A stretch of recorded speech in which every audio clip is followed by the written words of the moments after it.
നമസ്കാരം. ഒരു സിനിമ കണ്ടു. ഒരു ദുരൂഹ സാഹചര്യം. മൊത്തത്തിലൊരു ദുരൂഹതയുണ്ട് കേട്ടോ സിനിമയ്ക്ക്. ഇല്ല എന്ന് ഞാൻ പറയുന്നില്ല. സിനിമയിലേക്ക് വന്നു കഴിഞ്ഞാൽ നമുക്കറിയാം, എന്നാ താൻ കേസുകൾ ഉൾപ്പെടെ നല്ല സിനിമകൾ പ്രേക്ഷകരുടെ മനസ്സിലേക്ക് തന്ന രതീഷ് ബാലകൃഷ്ണ പൊതുവാൾ. അദ്ദേഹത്തിൻ്റെയാണ് ഡയറക്ഷനൊക്കെ. ആർട്ടിസ്റ്റുകളുടെ പെർഫോമൻസ്, എൻ്റെ അമ്മോ, ആർട്ടിസ്റ്റുകളുടെ പെർഫോമൻസ് ഒന്നിനൊന്നിനും മെച്ചമായിട്ട് മത്സരിച്ച് അഭിനയിച്ച സിനിമ.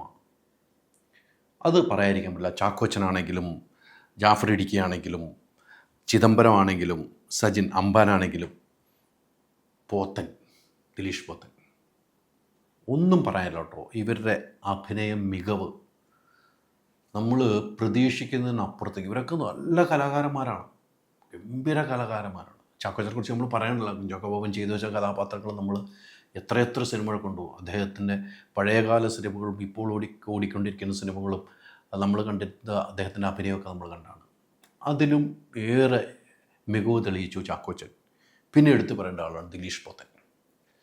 ദിലീഷ് പോത്തൻ നമ്മൾ ഇന്ന് വരെ കണ്ടിട്ടില്ല കേട്ടോ. ദിലീഷ് പോത്തൻ്റെ ഇത്രയും ഗംഭീരമായ അഭിനയം. ഞാൻ പറയുന്നു, ദിലീഷ് പോത്തനൊക്കെ ഒരു അവാർഡ് കിട്ടേണ്ട രീതിക്കുള്ള ഒരു സീനാണ് ഇതിനകത്ത് ചെയ്തു വെച്ചിരിക്കുന്നത്.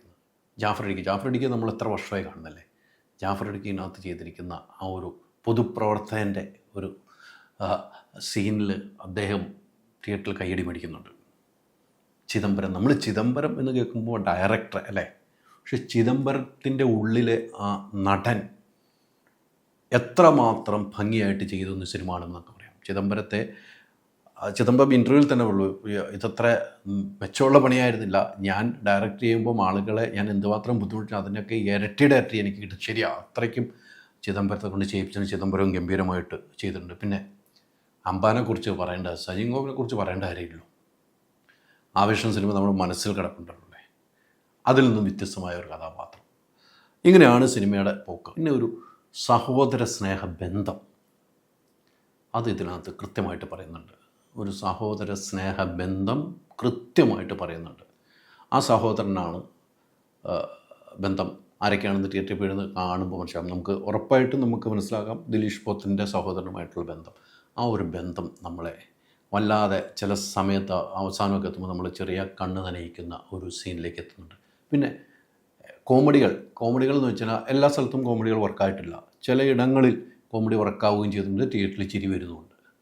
അത് ആ ഡാൻസ് തന്നെ, അമ്പാരും ചാക്കോച്ചനും മേലുള്ള ഡാൻസ് തിയേറ്ററിൽ നമ്മൾ പാട്ട് കണ്ടാണ്, തിയേറ്ററിൽ നമ്മൾ കാണുമ്പോൾ തന്നെ നമുക്ക് ചിരി വരും.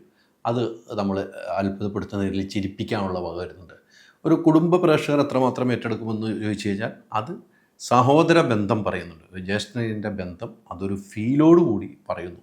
പിന്നെ നമ്മളൊരിക്കലും പ്രതീക്ഷിക്കാത്തതിൽ നമുക്കറിയാം, വയനാട് ഏരിയയിലാണ് ഷൂട്ട് ചെയ്യുന്നത്. വയനാട് അറിയാം, മാവോയിസ്റ്റുകളുടെ അക്രമവും കാര്യങ്ങളും നമുക്കറിയാം. മാവോയിസ്റ്റുകൾ എങ്ങനെ മാവോയിസ്റ്റുകളാകുന്നു എന്ന് പറയുന്നു.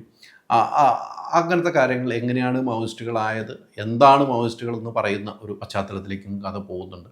പക്ഷേ ഇവിടെ ക്ലൈമാക്സിലേക്ക് എത്തുമ്പോൾ നമ്മൾ പ്രതീക്ഷിക്കാത്ത ക്ലൈമാക്സാണ്.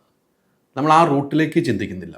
നമ്മൾ ആ റൂട്ടിലേക്ക് ക്ലൈമാക്സിന് കുറച്ച് മുമ്പ് നമ്മൾ ഇവിടെ ആയിരിക്കുമോ സിനിമ, ഇങ്ങനെ പോവോ ആ സിനിമയെന്ന് നമ്മൾ ചിന്തിക്കുമ്പോൾ അത് വേറെ രീതിയിലേക്ക് ആക്കി ക്ലൈമാക്സിൽ കയ്യടിയോടുകൂടി തീർക്കാൻ കഴിയുന്നുണ്ട്. പക്ഷേ പൊതുവെ ഈ സിനിമ പ്രേക്ഷകർക്ക്, എൻ്റെ മനസ്സിൽ എനിക്ക് ഇപ്പോഴും ഒരു പെർഫോമൻസ് ഗംഭീരമായിട്ട് ഓരോ കഥാപാത്രം മത്സരിച്ച്, സ്ത്രീ കഥാപാത്രങ്ങൾ ഉൾപ്പെടെ മത്സരിച്ച് കൈകാര്യം ചെയ്ത സിനിമയായതുകൊണ്ട് നമുക്ക് കാണാം. അവരുടെ അഭിനയ മികവ് നമുക്ക് വിലയിരുത്താം. ഈ കുടുംബ പ്രേക്ഷകർക്ക് ഈ സഹോദരന്മാരുടെ ഒരു ബന്ധമുണ്ട്, ആത്മബന്ധമുണ്ടല്ലോ. അത് നമുക്ക് അമ്മയാണെങ്കിലും പെങ്ങന്മാരാണെങ്കിലും ജ്യേഷ്ഠനാണെങ്കിലും അനിയന്മാരാണെങ്കിലും ഇവരെല്ലാവരും പോയി ഒരുമിച്ച് കാണുമ്പോൾ ഇങ്ങനെ ആരെങ്കിലും ഉണ്ടോ എന്നൊക്കെ നമുക്ക് ചിന്തിക്കാവുന്ന ഒരു നിലയിലേക്ക് എത്തുന്ന സിനിമയാണ്. ലിസ്റ്റും സ്റ്റീഫനും ചാക്കോച്ചനും ഒരുമിച്ച് കൈകോർത്ത സിനിമയാണ്. ആദ്യത്തെ പ്രൊഡക്ഷനാണ്, അവരൊരുമിച്ചുള്ള പ്രൊഡക്ഷൻ സിനിമയാണ്. ഈ പറഞ്ഞ പോലെ ഡയറക്ടറിൻ്റെ മികവ് അത്രമാത്രം ഇതിലേക്ക് സ്ക്രിപ്റ്റിൽ കൊണ്ടുവരാൻ കഴിഞ്ഞിട്ടുണ്ടോ എന്നൊരു സംശയം മാത്രമേ ഉള്ളൂ. പക്ഷേ പെർഫോമൻസ് ബെസ്റ്റായിട്ട് ചെയ്തു, അത് എടുത്തെടുത്ത് പറയണം. ക്യാമറ ഫ്രെയിമുകളാണെങ്കിലും ക്യാമറ വർക്കാണെങ്കിലും അതിൻ്റെ മ്യൂസിക് ആണെങ്കിലും ഒക്കെ ഒന്നിനൊന്നിനും മെച്ചമായ നിലയിലേക്ക് പോയി. എന്തായാലും ഒരു ദുരൂഹ സാഹചര്യത്തിൽ സിനിമ തീരുമ്പോൾ ഒരു ദുരൂഹതയോടുകൂടി തന്നെയാണ് നമ്മൾ ഇറങ്ങി വരുന്നതും. ആ ദുരൂഹത നമ്മുടെ മനസ്സിലുണ്ടാകും. പിന്നീട് നമ്മൾ ചിന്തിക്കുമ്പോൾ ഇങ്ങനെയൊക്കെയാണ് എന്ന് നമുക്ക് വീണ്ടും ഓർത്തെടുക്കാൻ കഴിയുന്ന ഒരു സിനിമയാണ്.